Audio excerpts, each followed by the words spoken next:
Hello दोस्तों, स्वागत है आप सभी का आपके study channel one platform job में। आज की हमारे हिंदी के क्लास है और हिंदी की क्लास में आज का टॉपिक है कारक। आज कारक से रिलेटेड प्रश्नों को हल करने का अभ्यास करेंगे। क्लास को शुरू करने से पहले जिन स्टूडेंट इस चैनल पर नए हैं वो प्लीज़ चैनल को सब्सक्राइब कर लें। ठीक है, आइए चलते हैं अपने प्रश्नों की ओर। आज का पहला प्रश्न है, निम्न में से कारक का क्या तात्पर्य है, यानी कारक का क्या कार्य है उसका पूछ रहा है। फर्स्ट है, यह वाक्य में किसी क्रिया का संज्ञा सर्वनाम के साथ संबंध बनाता है। दूसरा है, यह संज्ञा की विशेषता बतलाता है। तीसरा है, यह एक वचनीय होता है। और चौथा है, इनमें से कोई नहीं। तो इसका सही उत्तर क्या हो जाएगा?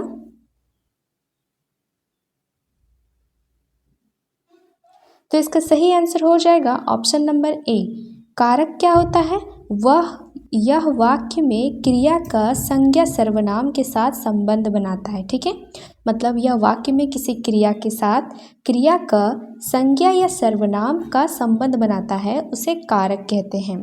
और इस संबंध को प्रकट करने के लिए जो शब्द चिन्ह प्रयुक्त होते हैं उन्हें कारक चिन्ह कहा जाता है।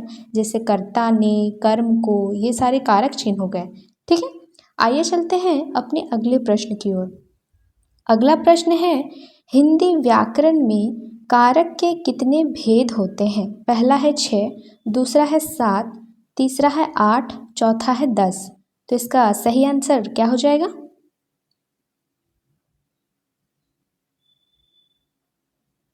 तो इसका सही आंसर हो जाएगा ऑप्शन नंबर सी, 8।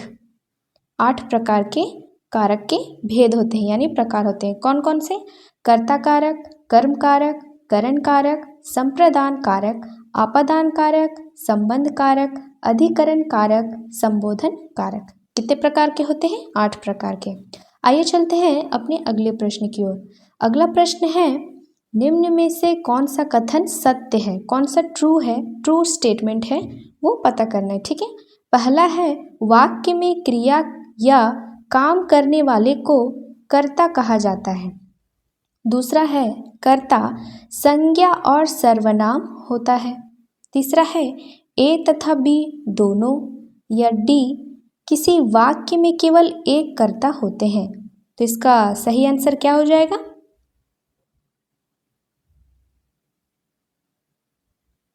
तो इसका सही आंसर हो जाएगा ऑप्शन नंबर सी, ए तथा बी दोनों।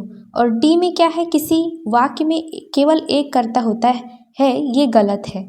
किसी वाक्य में 2 कर्ता, 3 कर्ता भी हो सकते हैं। ठीक है, आइए चलते हैं अपने अगले प्रश्न की ओर।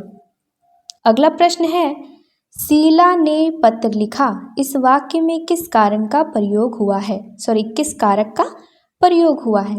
क्या है? पहला आपादान, दूसरा है कर्ता, तीसरा है कर्म, या चौथा करण। क्या हो जाएगा इसका सही आंसर?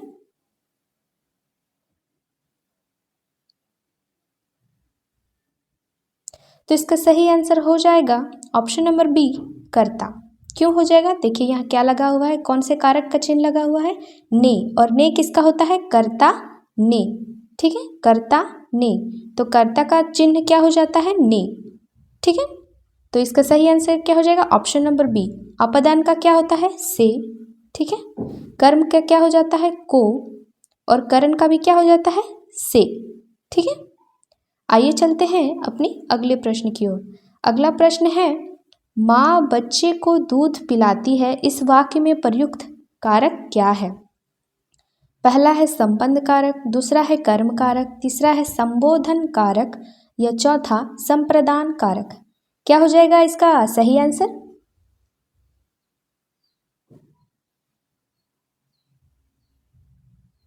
तो इसका सही आंसर हो जाएगा ऑप्शन नंबर बी, कर्म कारक। क्यों? कि यहाँ देखिए क्या लगा हुआ है चिन्ह? को। और को किस में आता है? कर्म को। कर्ता का तो ने होता है और कर्म का क्या होता है? को। तो इसका सही आंसर क्या हो जाएगा? ऑप्शन नंबर बी, कर्म कारक। ठीक है, और संबंध का क्या हो जाता है? क, के और की। तो ये नहीं होगा। ठीक है, संबंध नहीं होगा, क्या होगा? कर्म कारक। ठीक है, आइए चलते हैं अपने अगले प्रश्न की ओर। अगला प्रश्न है, निम्न में से कौन सा करण कारण का विभक्ति चिन्ह है? निम्न में से कौन सा करण कारण का विभक्ति चिन्ह है? पहला है से यानी के द्वारा, दूसरा है के द्वारा, या तीसरा ए तथा बी दोनों, या चौथा से पृथकता। क्या हो जाएगा इसका सही आंसर?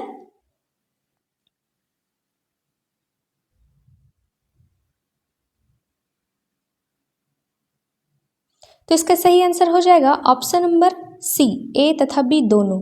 अब करण कारक का विभक्ति चिन्ह क्या होता है? से किसका होता है? आपादान का भी होता है, लेकिन आपादान का क्या होता है? अलग होने की स्थिति, यानी अलग होने की स्थिति जब बोध कराता हो तो वह आपादान कारक का विभक्ति चिन्ह होता है से। लेकिन करण कारक का क्या होता है? से होता है। और से का अर्थ होता है किसी काम को किसी के द्वारा किया जाता है या किसी के साथ किया जाता है, तो वो क्या हो जाता है? करण कारक के अंतर्गत आता है। तो इसका ऑप्शन नंबर सी हो जाएगा सही आंसर। ऑप्शन नंबर डी है क्या है? से तो है लेकिन पृथकता यानी अलग होने की स्थिति का बोध करा रहा है। यहाँ पृथकता का मतलब होता है अलग। ठीक है, तो ये अलग होने की स्थिति में करण कारक नहीं होता है, आपादान कारक होता है। और किसी के साथ जब किया जाता है या किसी के द्वारा किया जाता है तो करण कारक का से लगाया जाता है। ठीक है, आइए चलते हैं अपने अगले प्रश्न की ओर। अगला प्रश्न है, राम ने रावण को मारा। राम ने रावण को मारा, इस वाक्य में कर्म क्या है? राम, दूसरा है रावण, तीसरा है मारा, या डी को। क्या हो जाएगा इसका सही आंसर?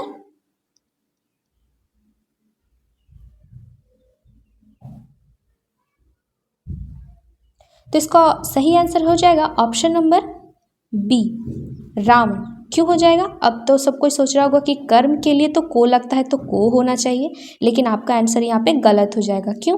क्योंकि कर्म का डेफिनेशन क्या होता है? जिस व्यक्ति या वस्तु पर, ध्यान रखिएगा, व्यक्ति या वस्तु पर क्रिया का, किसी काम का प्रभाव पड़े, फल पड़े, उसे कर्म कारक कहते हैं।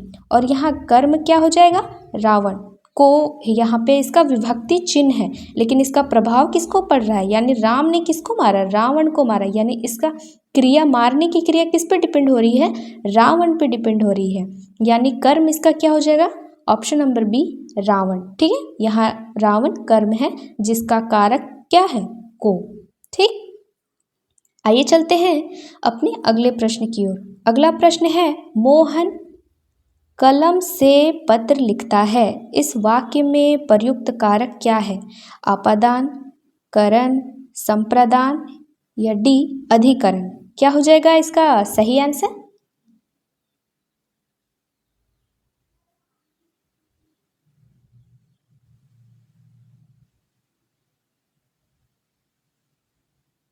तो इसका सही आंसर हो जाएगा ऑप्शन नंबर बी, करण कारक।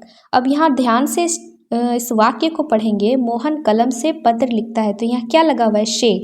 और से किस में आता है? आपादान में आता है और कर्ण में आता है। लेकिन आपादान में क्या होता है? अलग होने की स्थिति में से लगाया जाता है। और यहाँ क्या है? मोहन के द्वारा, यानी से। मोहन किससे पत्र लिखता है? तो कलम से पत्र लिखता है। किसके द्वारा?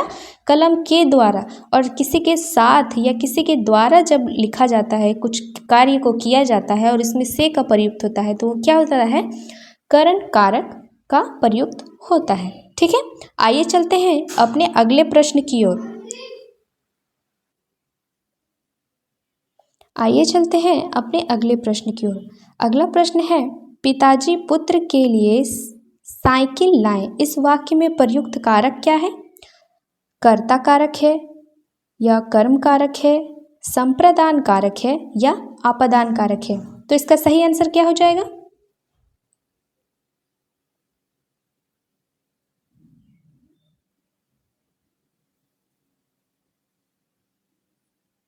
तो इसका सही आंसर हो जाएगा ऑप्शन नंबर सी, संप्रदान कारक। क्यों? कि इस वाक्य को पढ़ेंगे कि पिताजी पुत्र के लिए साइकिल लाए, इसमें क्या लगा हुआ है? कौन सा कारक? के लिए। और के लिए किसका होता है? संप्रदान में होता है। यानी जिसके लिए किसी कार्य को किया जा रहा है तो वो क्या हो जाएगा? उसमें के लिए अगर लगा हो तो वो संप्रदान कारक का विभक्ति चिन्ह है। ठीक है, तो ऑप्शन नंबर सी हो जाएगा इसका करेक्ट आंसर। ठीक है, आइए चलते हैं अपने अगले प्रश्न की ओर। अगला प्रश्न है, पेड़ से पत्ते गिरे। क्या है? पेड़ से पत्ते गिरे, रेखांकित पद में किसका सूचक है। रेखांकित पद क्या है, यहाँ लगा देते हैं, ये देखिए से के नीचे लगा हुआ है रेखांकित, ठीक है। अब इस पद में किसका सूचक है, कर्ण कारक का, अपादान कारक का, अधिकरण कारक का या संबोधन कारक का, ठीक है। आइए बताइए इसका आंसर क्या हो जाएगा।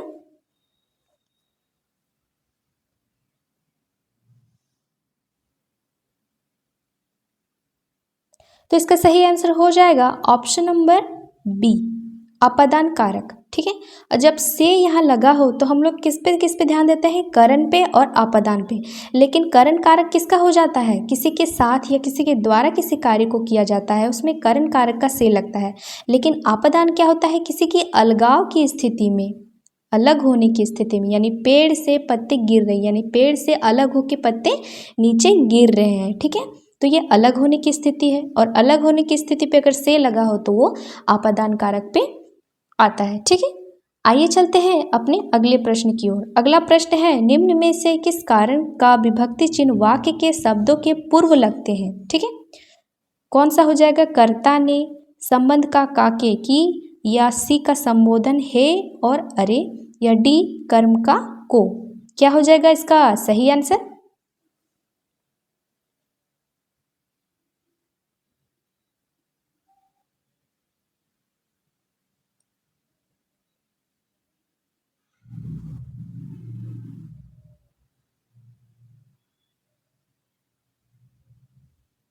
तो इसका सही आंसर हो जाएगा ऑप्शन नंबर सी, संबोधन है और अरे, ठीक है। क्यों हो जाएगा, क्वेश्चन ये देखिए क्या बोल रहा है, निम्न में से किस कारण का विभक्ति चिन्ह वाक्यों के शब्दों के पूर्व लगते हैं, यानी किसी वाक्य के शुरू होने के पहले इस कारक का विभक्ति चिन्ह लगता है। तो संबोधन का जो ए और हरे अरे होता है और अरे, वो किसी वाक्य के शुरू में ही लगता है। क्यों, क्योंकि संबोधन का अर्थ होता है किसी को संबोधन करना, किसी को पुकारना, और किसी को पुकारेंगे तो संबोधन पहले करेंगे।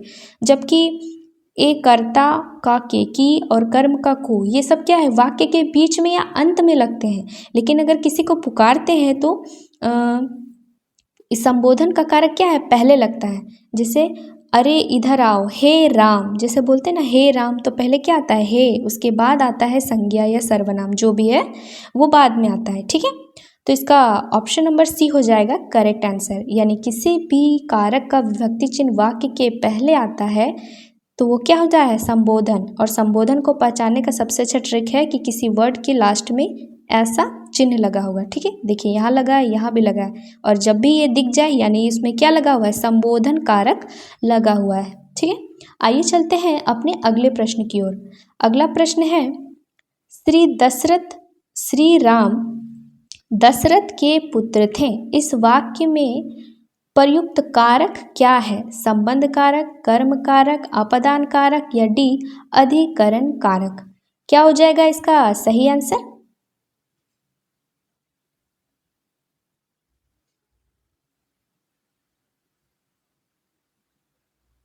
तो इसका सही आंसर हो जाएगा ऑप्शन नंबर ए, संबंध कारक। क्यों, श्री राम दशरथ के पुत्र थे। अब इसमें कौन सा चिन्ह लगा हुआ है, के, और संबंध कारक के अंतर्गत क्या आता है, के किस में आता है, क के की, ये सारा किस में आता है, संबंध कारक के अंतर्गत आता है।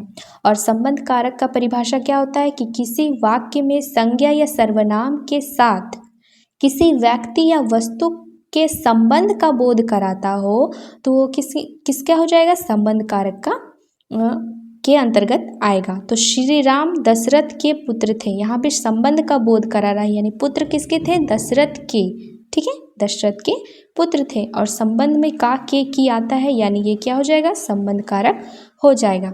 आइए चलते हैं अपने अगले प्रश्न की ओर। अगला प्रश्न है, वह पेड़ के ऊपर बैठा है, इस वाक्य में कारक है, कौन सा कारक है, अधिकरण, संप्रदान, कर्म या संबंध। कौन सा कारक हो जाएगा।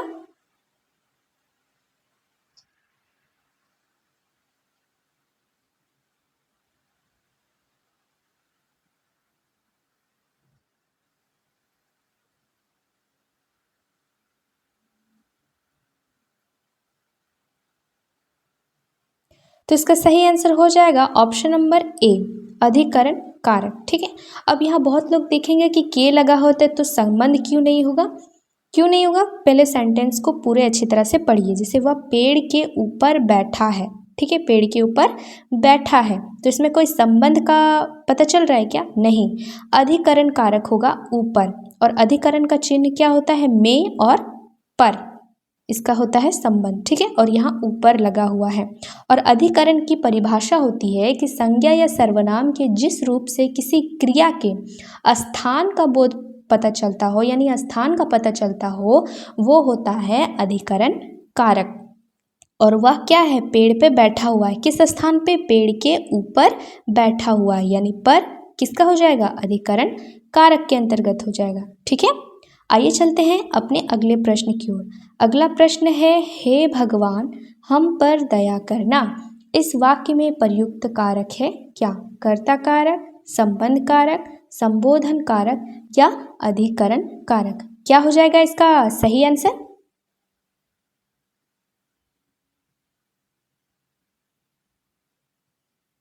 तो इसका सही आंसर हो जाएगा ऑप्शन नंबर सी, संबोधन कारक। जैसा कि मैंने बताया, अगर किसी शब्द के लास्ट में ये चिन्ह लगा होता है तो वह क्या हो जाता है? संबोधन कारक का अंतर्गत आता है। और यहाँ भी हे पहले लगा है तो ये भी संबोधन कारक का हो जाएगा।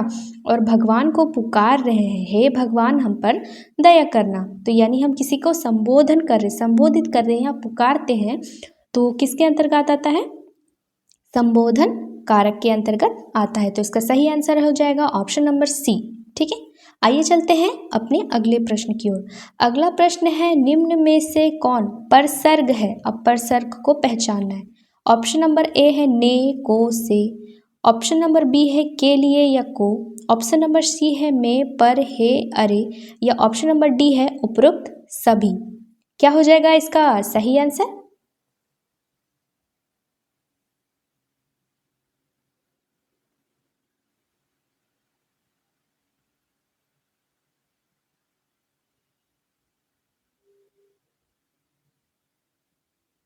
तो इसका सही आंसर हो जाएगा ऑप्शन नंबर डी, उपरोक्त सभी। परसर्ग का मतलब क्या होता है? परसर्ग किनको कहते हैं? कारक चिन्हों को विभक्ति या परसर्ग भी कहते हैं। यानी कारक के जो चिन्ह है, यानी ये सब जो चिन्ह कारक में आते हैं उन्हीं को क्या कहते हैं? परसर्ग भी कहते हैं। यानी ऑप्शन नंबर डी हो जाएगा इसका करेक्ट आंसर, ठीक है। आइए चलते हैं अपने अगले प्रश्न की ओर। अगला प्रश्न है, निम्न में से कौन सा कारक परसर्ग रहित भी हो सकता है? यानी क्या पूछ रहा है? निम्न में से कौन सा कारक परसर्ग रहित भी हो सकता है? ऑप्शन नंबर ए है कर्ता कारक, या ऑप्शन नंबर बी कर्म कारक, सी ए तथा बी दोनों, या डी करण कारक। क्या हो जाएगा इसका सही आंसर?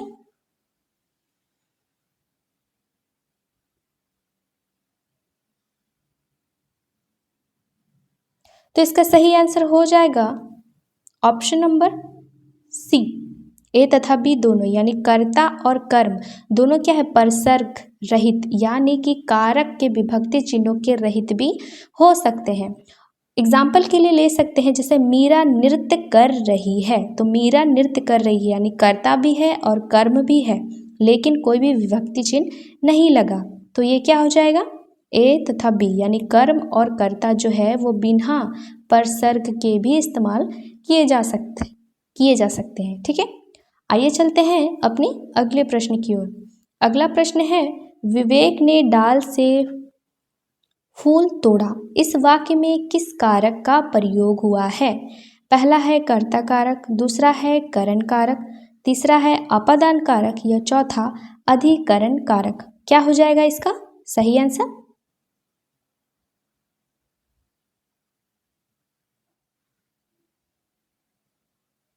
तो इसका सही आंसर हो जाएगा आपादान कारक।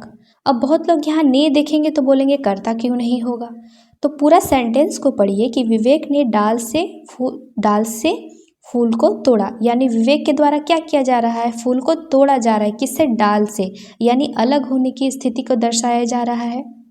फूल को क्या हो रहा है? डाल से तोड़ने का अलग किया जा रहा है, ठीक है। तो ये अपादान कारक के अंतर्गत आ जाएगा। यहाँ से लगाया, से किस में आता है? करण में और अपादान में। और जब भी अलग होने की स्थिति प्रकट होता है तो वो क्या हो जाता है? अपादान कारक हो जाता है। तो ऑप्शन नंबर सी हो जाएगा इसका करेक्ट आंसर। आइए चलते हैं अपने अगले प्रश्न की ओर। अगला प्रश्न है पतंग बच्चे के हाथ से छूट गई, इस वाक्य में किस कारक का प्रयोग हुआ है? संबंध कारक, अपदान कारक, अधिकरण कारक या संबोधन कारक? क्या हो जाएगा इसका सही आंसर?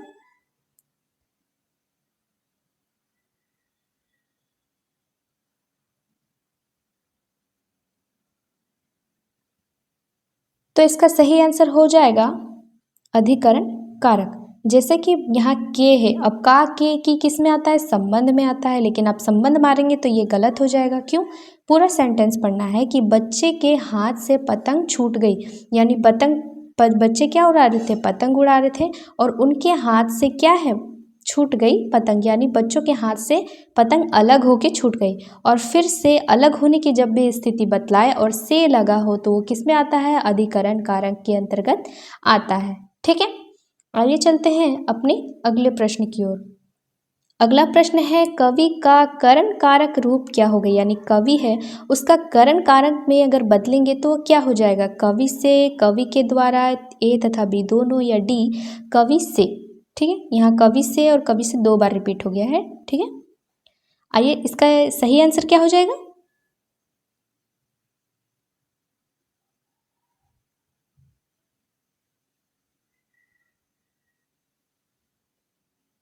तो इसमें क्या हो जाएगा? ऑप्शन नंबर सी हो जाएगा इसका करेक्ट आंसर। और जब भी करण कारक का आता है नाम तो किस में याद आता है हम लोग को? से, है ना? से। और से का अर्थ होता है किसी के द्वारा किया जाना या किसी से किसी कार्य को किया जाना। और करण कारक का डेफिनेशन क्या होता है कि कर्ता जिस साधन या उपकरण से किसी कार्य को संपन्न करता है उसे करण कारक कहते हैं। यानी किसी के काम, कोई कर्ता काम करने वाला है और किसी साधन के जरिए वो काम को कर रहा है तो उसमें से लगता है। किसी के द्वारा या किसी के साथ जब काम को किया जाता है तो वो करण कारक के अंतर्गत आता है। तो ऑप्शन नंबर सी हो जाएगा। ए, बी, सी और डी भी यहाँ रिपीट हो चुका है, तो ये सभी क्या हो जाएंगे? करण कारक के अंतर्गत आएंगे। ठीक है, आइए चलते हैं अपने अगले प्रश्न की ओर। अगला और आखिरी प्रश्न है माता का संबंध कारक रूप क्या है? माता का, माता के, माता की या उपरोक्त सभी? क्या हो जाएगा इसका सही आंसर?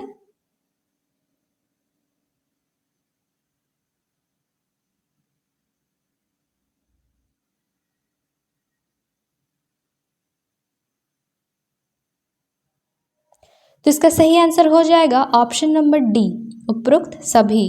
और यहाँ संबंध कारक पूछ रहा है, और संबंध कारक में क्या होता है? का, के और की आता है ना? तो माता का जब भी संबंध कारक में रूप में परिवर्तित करेंगे तो माता का, माता के, माता की, यही तीनों आएगा संबंध कारक में। ठीक है, तो ऑप्शन नंबर डी हो जाएगा इसका करेक्ट आंसर। ठीक है, आज की क्लास यहीं पे समाप्त करते हैं। ठीक है, थैंक यू।